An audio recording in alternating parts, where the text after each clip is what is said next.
Because সবাই জানে মেহজাবিন আপু লাইক মানে অনেক বড় একজন অভিনেত্রী, ওনার সামনে এত নিউ কামার একটা ছেলে। তো আমি ট্রাই করেছি ওই ছকে, আমি জানি ওটা সম্ভব না, হুমায়ুন স্যারকে কখনোই আসলে সম্ভব না, উনি ধরাছোঁয়ার বাইরে। ওই যদি দুঃখের ফিলটা না থাকে, সুখ কিন্তু আপনি এনজয় করতে পারবেন না। অ্যাবসলিউট হ্যাপিনেস বলে কিছু নাই। আমি আমার জায়গা থেকে বলতে গেলে যে আমি ফ্যামিলি ড্রামা খুব একটা করি না। তো আমার কাজে ফ্যামিলি ডাইনামিক্সটা খুব একটা দেখা যায় না, তো এবার মানুষ এটা দেখবে। এই গল্পটাই হচ্ছে দুইটা পরিবারের আর কি। সো ওই জায়গা থেকেও একটু ভিন্ন কিছু অডিয়েন্স, কারণ আমার কাছে কখনো মানুষ এই ধরনের গল্প দেখে নেই। আর রোমান্টিকও আমি খুব গ্যাপে গ্যাপে করি আসলে, বাট যখনই করি আমি দেখেছি দর্শক খুব পছন্দ করছে। সো ওই জায়গা থেকে ভ্যালেন্টাইনের মৌসুম প্লাস বিঞ্জের সাথে তো সবসময় আমি ভালো কিছু দেওয়ার চেষ্টা করি বিঞ্জকে।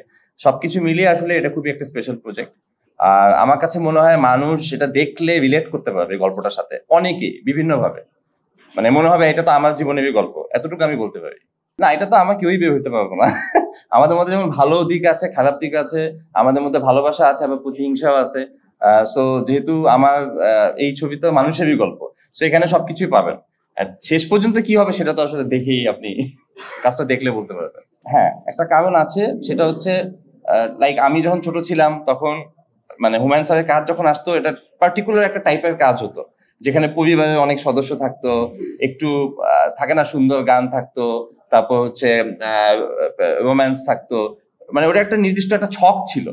তো আমি ট্রাই করেছি ওই ছকে, আমি জানি ওটা সম্ভব না, হুমায়ুন স্যারকে কখনোই আসলে সম্ভব না, উনি ধরাছোঁয়ার বাইরে। বাট আমি চেষ্টা করেছি, অ্যাজ আমি ওনাকে নিজের মেন্টর মনে করি, কি এই কাজটা দেখে যেন মানুষ ওই ফিলটাও পায়। আচ্ছা, হুমায়ুন আহমেদ স্যারের কাজগুলো তো যখন দেখতাম এরকম একটা হতো, একটা নস্টালজিয়া যেন আসে মানুষের ভিতরে, সেই চেষ্টাটা ছিল। দ্যাটস ওয়াই এটা উৎসর্গ করা। এইটা আসলে মানে এটা তো বলতে পারেন আমার ব্যক্তিগত জায়গা থেকে আমি সুখকে ব্লু কালারে দেখি সবসময়। অনেকে বলে সুখ হচ্ছে রেড, আমি এটা স্ট্যাটাসও দিয়েছিলাম কি সুখের রং কি, এখানে কেউ সাদা বলেছে, কেউ লাল বলেছে, বেশিরভাগই লাল বলেছে। তো আমার কাছে পার্সোনালি সুখটা কারণ সুখের সাথে সবসময় দুঃখ দেখবেন কানেক্টেড, কিন্তু ওই যদি দুঃখের ফিলটা না থাকে, সুখ কিন্তু আপনি এনজয় করতে পারবেন না। অ্যাবসলিউট হ্যাপিনেস বলে কিছু নাই, স্যাডনেসের সাথে হ্যাপিনেস থাকে। সো ওই জায়গা থেকে আমার কাছে পার্সোনালি দুঃখের রং হচ্ছে নীল। প্রত্যেকটা কাজেরই আসলে একটা দিন শেষে একটা বক্তব্য থাকে, এটাও আছে। তো বক্তব্যটা এখন বলে দিলে তো আর কাজটা আপনারা দেখবেন না, কাজটা দেখতে হবে। দেখলে আই থিঙ্ক এটা মেসেজ যেটা আছে সবাই অবশ্যই পাবেন।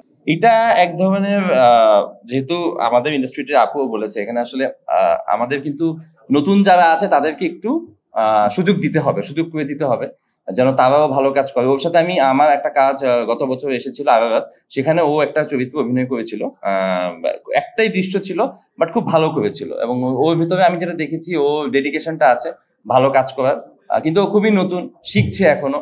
তো ওই জায়গা থেকে আমি যেহেতু রোমান্টিক কাজ অনেকদিন পর করছি, চেয়েছিলাম একটা ফ্রেশ পেয়ারিং যেন মানুষ স্ক্রিনে দেখে, যে জুটিটা আগে কখনো হয়তো ওইভাবে আসে নেই, কাজ করে নেই। সো ওইটা কে মাথায় রেখে আসলে রেহানকে নিয়ে আমি চ্যালেঞ্জটা নিয়েছি। এটা অনেক বড় চ্যালেঞ্জ ছিল ওর জন্য, বিকজ সবাই জানে মেহজাবিন আপু লাইক মানে অনেক বড় একজন অভিনেত্রী, ওনার সামনে এত নিউ কামার একটা ছেলে।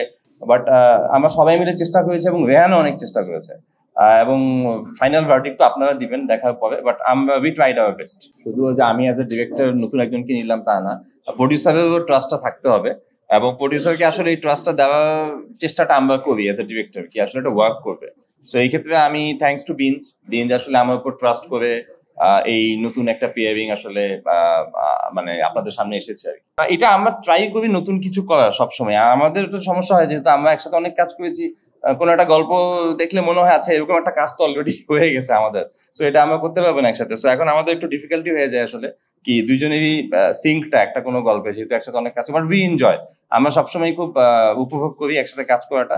আই থিঙ্ক একটা আন্ডারস্ট্যান্ডিং আছে, অনেক আর্গুমেন্টও হয়, সবসময় যে সবকিছু আসলে আন্ডারস্ট্যান্ডিং থাকে তা না, আর্গুমেন্টও হয়, বাট আমরা আসলে খুব মজা করে কাজ করি যখনই করি। আই থিঙ্ক আপুও সেম এক্সপিরিয়েন্স হয়।